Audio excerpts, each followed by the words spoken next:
Friends, ఈరోజు మీకు సర్వపిండి Telangana famous సర్వపిండి చేసే విధానాన్ని లైవ్లో చూపించాలనుకుంటున్నాను ఫ్రెండ్స్. దానికి కావలసిన పదార్థాలు 2 కప్స్ బియ్యపిండి, ఉల్లిపాయ తరుగు, కరివేపాకు, కొత్తిమీర తరుగు, 2-3 స్పూన్స్ నానబెట్టిన పచ్చిశనగపప్పు, 6 పచ్చిమిర్చి లేదా పండుమిర్చి, జీలకర్ర 2 స్పూన్లు కలిపి హాఫ్ మిక్సింగ్ చేసిన పేస్ట్, అల్లం వెల్లుల్లి పేస్ట్ 1 స్పూన్, పల్లీలు ఫ్రై చేసి వాటిని హాఫ్ గ్రైండ్ చేశాను. ఇవి కూడా ముక్కా చెక్కగా చేశానండి. తర్వాత 2 స్పూన్లు నువ్వుల పప్పు, రుచికి కావలసినంత టేబుల్ సాల్ట్, సరిపడా గోరువెచ్చని నీళ్ళు. ఇంకా మనం కావాలంటే కారం పౌడరు, రెడ్ చిల్లీ పౌడర్ కూడా వేసుకోవచ్చండి. అయితే మేము కారం తక్కువగా వాడతాం కనుక నేను పండు మిర్చిని ప్రిఫర్ చేశాను, చూడడానికి కలర్ కూడా బాగుంటుందని. ముందుగా ఈ బియ్యపిండిలో ఈ 2 కప్పులు మెజర్ కప్తో తీసుకున్నానండి.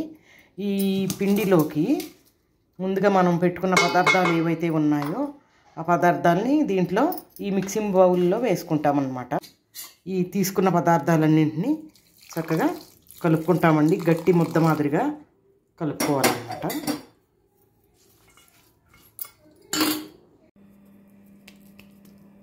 ఇప్పుడు ఈ ముద్దని ఇట్లా దీంట్లో సర్దుకోవాలన్నమాట.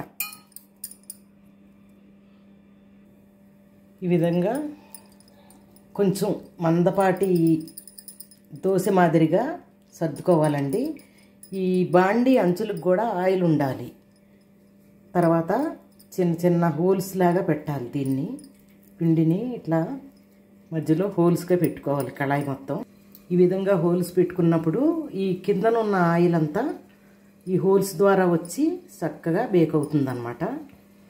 చిన్నపిల్లలు తింటారు అన్నప్పుడు, క్రిస్పీగా రావాలి అన్నప్పుడు పలసటిగా పిండి కొంచెం తక్కువ తీసుకుంటామండి. పెద్దవాళ్ళు, వృద్ధులు ఉన్నారు, నవలలేరు, మెత్తగా కావాలి అనుకున్నప్పుడు కొంచెం మందంగా పెట్టుకుంటాము. ఈ పిండి సర్వపిండి చాలా హెల్దీ అండి. దీంట్లో ప్రోటీను, పప్పులు వేస్తున్నాము, పల్లీలు వేస్తున్నాము, మిర్చి, కొత్తిమీర, తర్వాత కరివేపాకు, ఆనియన్, ఇవన్నీ కూడా హెల్త్కి మంచివే. అందువల్ల ఏది స్నాక్ ఐటెం లేదు, సడన్గా ఏదైనా చేసుకోవాలి అన్న వాళ్ళకి కూడా బాగుంటుంది. తర్వాత 2-3 డేస్ నిల్వ ఉంటుందండి. మనం తీసుకున్న కొలతలకి ఒక 3 సర్వపిండి 3 వచ్చాయన్నమాట నాకు. వీలైతే మనం 3 పాత్రలు రెడీగా పెట్టుకుంటే మనకి తొందరగా అయిపోతుందండి, టైం వేస్ట్ అవ్వకుండా. ఇప్పుడు ఈ బాండీని స్టవ్ మీద పెట్టుకుని సిమ్లో పెట్టుకుందాం. ఈ విధంగా సిమ్లో పెట్టి లైట్గా మనం కొద్దిపాటి టైం ఇవ్వాలండి. హైలో పెట్టి దబదబా అవ్వాలి అంటే అంత టేస్ట్గా రాదు. కొంచెం నిదానంగా ఉడకనిస్తే చాలా సూపర్ టేస్ట్గా ఉంటాయండి. చూస్తున్నారు కదా, చాలా వరకు బేక్ అయిపోయిందండి. ఇప్పుడు ఇట్లా ఈ అంచుల నుండి కొంచెం కొంచెం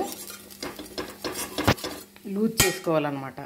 మనం తిరగేసుకోవడానికి వస్తే తిరగేసుకోవచ్చండి, లేదంటే డైరెక్ట్గా స్టవ్కి తిరగేసి పెనం, మన పెద్ద అపక అంటాము, పెద్ద గరిటెతో పాటు దాన్ని స్టవ్కి చూపించవచ్చు.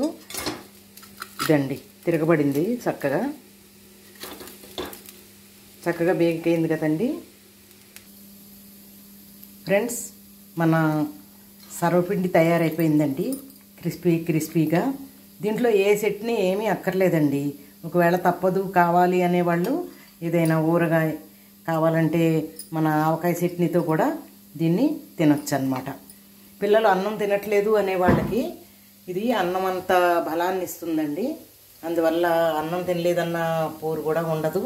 చూశారు కదా, నువ్వులు, పల్లీలు, శనగపప్పులు ఎంత హెల్తీగా ఉందో. ఫ్రెండ్స్, మీరు కూడా ట్రై చేయండి, నాకు కామెంట్ పెట్టండి. Thank you. Please share my video, subscribe and comment please.